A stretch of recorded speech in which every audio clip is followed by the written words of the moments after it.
Hello everyone, आप लोग का हमारे चैनल में स्वागत है। अगर जो आप हमारे चैनल में नया हो तो प्लीज़ चैनल को सब्सक्राइब कर लीजिएगा और बेल आइकन को क्लिक कर दीजिएगा ताकि मैं कोई भी वीडियो अपलोड करूं तो नोटिफिकेशन सबसे पहले आप लोग के पास जाए। दोस्तों, ये टाटा की बेसिक्स गाड़ी है और आप लोग देख सकते हैं डेफ एशिया सिस्टम फॉल्ट का सिग्नल दे रहा है और डेफ डोजिंग स्टॉपेज का सिग्नल दे रहा है और डेफ एसीआर इलेक्ट्रिक फॉल्ट का सिग्नल दे रहा है। तो चलिए एक बार डाउन और मोड़ वाले बटन को प्रेस करके देख लेते हैं कि कौन कौन सा फॉल्ट कोड एक्टिव है। तो 3216 फॉल्ट कोड एक्टिव है, 5842 फॉल्ट कोड एक्टिव है और 5840 फॉल्ट कोड एक्टिव है और 3031 फॉल्ट कोड एक्टिव है और 1761 फॉल्ट कोड एक्टिव है और 5742 फॉल्ट कोड एक्टिव है, 5743 फॉल्ट कोड एक्टिव है, 3364 फॉल्ट कोड एक्टिव है और 3226 फॉल्ट कोड एक्टिव है और 3216 फॉल्ट कोड एक्टिव है। तो इतने सारे फॉल्ट कोड एक्टिव है दोस्तों, जिसके चलते डेफ डोजिंग स्टॉपेज का सिग्नल दे रहा है और डेफ एशिया सिस्टम फॉल्ट का सिग्नल दे रहा है और डेफ एशिया इलेक्ट्रिक फॉल्ट का सिग्नल दे रहा है। तो चलिए एक बार आरपीएम दे के देखते हैं कि इसका आरपीएम कितना जा रहा है, क्योंकि ड्राइवर का कंप्लेन है कि आरपीएम 7 के ऊपर नहीं जा रहा है। तो देख सकते हैं दोस्तों, मैं एक्सीलरेटर पेडल पूरा दबा के रखा हूँ, लेकिन जो इसका आरपीएम है वो 7 के ऊपर नहीं जा रहा है। और यूरिया इम्पटी शो हो रहा है, आप लोग देख सकते हैं यूरिया का एक भी खूटी शो नहीं हो रहा है। तो चलिए एक बार हम मिनी कनेक्ट करते हैं और देखते हैं कि जो भी फॉल्ट कोड शो हो रहे हैं वो किस चीज़ के है, जिसके चलते गाड़ी का आरपीएम 7 के ऊपर नहीं जा रहा है और यूरिया का खूटी शो नहीं हो रहा है। तो चलिए मिनी कनेक्ट करते हैं और फिर चेक करते हैं। तो मिनी कनेक्ट हो गया है दोस्तों, और इंजन पे क्लिक करेंगे और फिर फॉल्ट्स में जाएंगे और देखेंगे कि जो भी फॉल्ट कोड शो हो रहे हैं वो किस चीज़ के हैं। तो वीडियो में बने रहिएगा दोस्तों ताकि आप लोग को पूरी जानकारी मिल सके। तो देखिए फॉल्ट कोड शो हो गया है दोस्तों, और यहाँ पे जो 1241 फॉल्ट कोड शो हो रहा है दोस्तों वो एक्सीलरेटर पेडल का है। आप लोग देख सकते हैं यहाँ पे लिखा हुआ है वोल्टेज बिलो नॉर्मल और शॉर्टेड टू लो सोर्स। तो कहीं ना कहीं जो एक्सीलरेटर पेडल का वायरिंग है दोस्तों वो शॉर्ट हो रहा है, इसलिए जो गाड़ी का आरपीएम है वो 7 के ऊपर नहीं जा रहा है। एक चीज़ का विशेष ध्यान देना दोस्तों, जो क्लस्टर मीटर में फॉल्ट कोड शो होते हैं उनका नंबर अलग होता है और जो यहाँ पे फॉल्ट कोड शो होते हैं उनका नंबर अलग होता है। दोनों का मतलब सेम होता है, केवल नंबर का डिफरेंस होता है।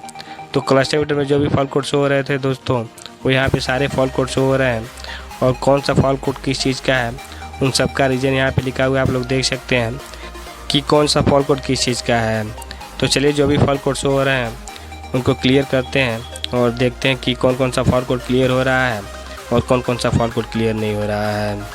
तो अभी तक चैनल को सब्सक्राइब नहीं किए हैं तो प्लीज़ चैनल को सब्सक्राइब कर लीजिएगा और बेल आइकन को क्लिक कर दीजिएगा ताकि मैं कोई भी वीडियो अपलोड करूँ तो नोटिफिकेशन सबसे पहले आप लोग के पास जाए और जिससे आप लोग का हेल्प हो। तो चलिए फॉल्ट को क्लियर करते हैं और देखते हैं कि कौन कौन सा फॉल्ट कोड क्लियर हो रहा है और कौन कौन सा फॉल्ट कोड क्लियर नहीं हो रहा है। तो 3 डॉट पे क्लिक करेंगे, फिर एक ऑप्शन देगा क्लियर ऑल फॉल्ट पे, उस पर क्लिक करेंगे। तो चलिए क्लिक कर देते हैं, फिर क्लियर फॉल्ट नाउ पे क्लिक करेंगे, की ऑफ कंप्लीटेड पे क्लिक करेंगे, फिर 30 सेकंड का टाइम आएगा और जैसे 30 सेकंड ख़त्म होगा उसके बाद से एक ऑप्शन देगा की ऑन कंप्लीटेड का, उस पर क्लिक करेंगे। तो चलिए क्लिक कर देते हैं।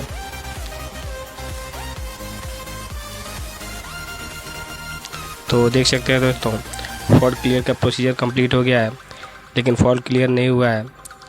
तो ये फॉल्ट कोड तब तक क्लियर नहीं होगा दोस्तों जब तक ये इनएक्टिव नहीं हो जाएगा। जैसे ही प्रॉब्लम सॉर्ट आउट होगा तो ये सारे फॉल्ट कोड इनएक्टिव हो जाएगा, उसके बाद से हम क्लियर करेंगे तो क्लियर हो जाएगा। तो चलिए सबसे पहले चलते हैं जहाँ पे लेवल टेम्परेचर क्वालिटी सेंसर लगा हुआ है, क्योंकि क्लस्टर मीटर में यूरिया लेवल शो नहीं कर रहा है। तो सबसे पहले वहाँ पे चलते हैं और देखते हैं कि जो urea level temperature quality sensor है वहाँ पे सप्लाई आ रहा है कि नहीं आ रहा है। तो देखिए हम यहाँ आ चुके हैं और चलिए जो उसका कनेक्टर है उसको निकालते हैं और फिर वोल्टेज चेक करते हैं कि वोल्टेज आ रहा है कि नहीं आ रहा है।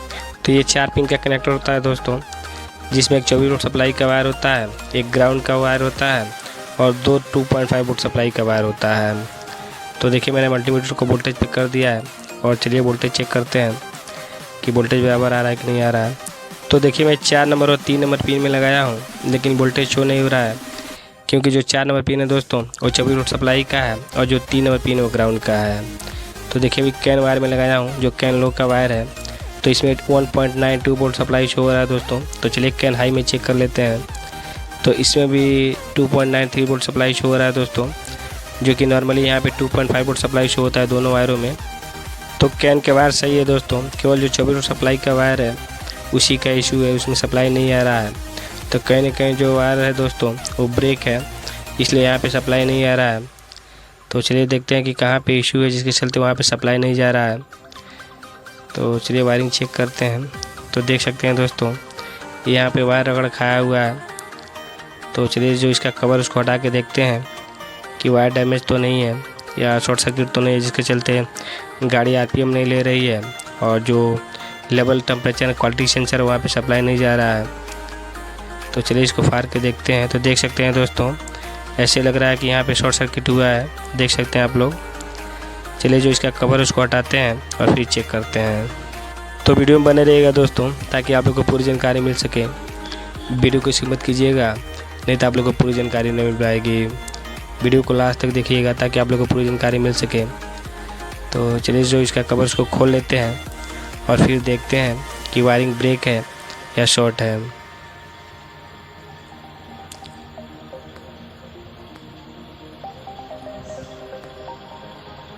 तो देखिए हमने कवर को खोल दिया है दोस्तों और देख सकते हैं एक वायर ब्रेक है और बाकी 2-3 वायर आपस में सीरीज हो गए हैं।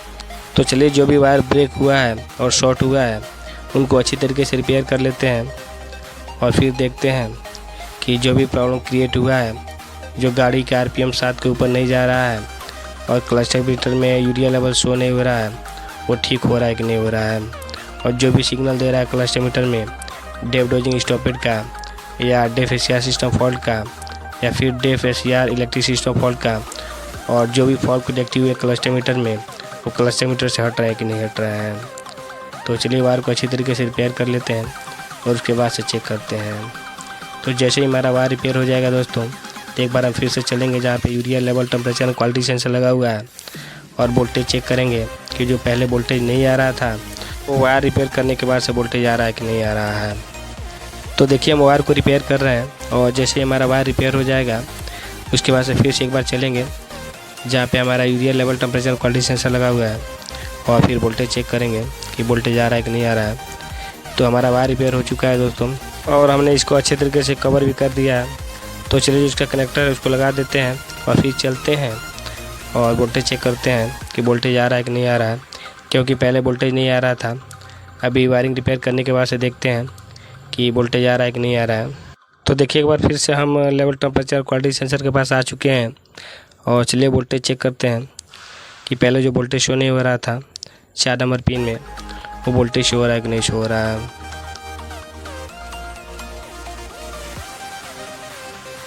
तो देख सकते हैं दोस्तों अभी वोल्टेज शो होने लगा है। 4 नंबर और 3 नंबर पिन में लगाया मैंने, तो वोल्टेज शो हो रहा है 25 वोल्ट समथिंग। चलिए फिर से दिखा दे रहा हूँ आप लोग को। तो देख सकते हैं 25 वोल्ट सप्लाई शो हो रहा है दोस्तों, पहले सप्लाई नहीं आ रहा था। तो चलिए जो कैन वायर उसमें चेक कर लेते हैं कि वोल्टेज शो हो रहा है कि नहीं शो हो रहा है कैन वायर में। तो देखिए 2.5 वोल्ट सप्लाई शो हो रहा है। चलिए जो दूसरा कैन के वायर उसमें चेक कर लेते हैं, तो इसमें भी 2.5 वोल्ट सप्लाई शो हो रहा है दोस्तों, आप लोग देख सकते हैं। तो चलिए एक बार कनेक्टर को लगाते हैं और फिर से मिनी कनेक्ट करते हैं और देखते हैं कि जो भी फॉल्ट कनेक्टिव शो हो रहे थे वो इनएक्टिव हुआ है कि नहीं हुआ है। तो देखिए कनेक्टर को लगा दिया है मैंने और चलिए फिर से मिनी कनेक्ट करते हैं और चेक करते हैं। तो मिनी कनेक्ट हो गया है दोस्तों और चलिए फॉल्ट्स में जाते हैं।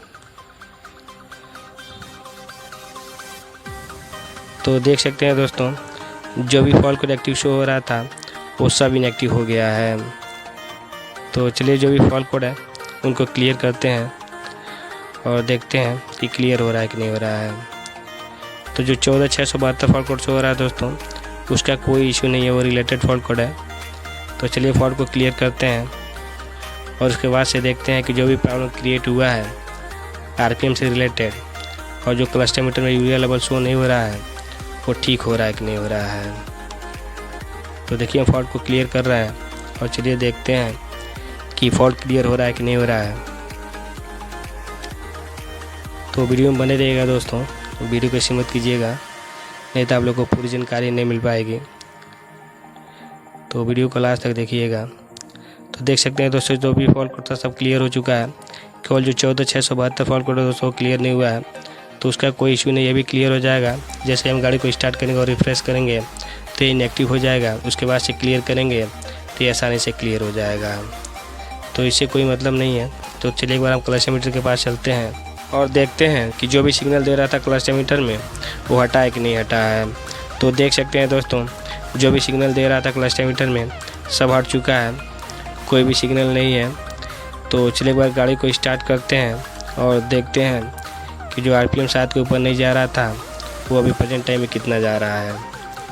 तो गाड़ी स्टार्ट हो चुकी है दोस्तों और देख सकते हैं आरपीएम 25 तक जा रहा है, पहले 7 के ऊपर नहीं जा रहा था। और जो यूरिया लेवल शो नहीं हो रहा था दोस्तों, अभी देख सकते हैं आप लोग यूरिया लेवल भी शो हो रहा है और कोई सिग्नल नहीं है क्लच एमीटर में। यानी जो भी प्रॉब्लम क्रिएट हुआ था दोस्तों वो सब ठीक हो चुका है।